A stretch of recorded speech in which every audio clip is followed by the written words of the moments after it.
Siapa yang sayang Allah, perbanyakkan la ilaha illallah. Siapa yang sayang Nabi, perbanyakkan Allahumma salli ala Sayyidina Muhammad. Siapa yang sayang diri sendiri, perbanyakkan astaghfirullahalazim.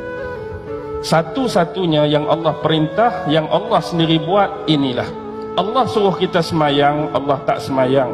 Allah suruh kita puasa, Allah tak puasa. Allah suruh kita zakat, Allah tak zakat. Allah suruh kita haji, Allah tak haji. Tapi ini Allah suruh kita selawat, Allah sendiri pun selawat. Sekali kita selawat, Allah selawat kat kita berapa kali? 10 kali kita selawat, 100 kali. 100 kali kita selawat, 1000 kali. Apa lagi yang kita nak kalau hari-hari 1000 kali Allah selawat atas kita?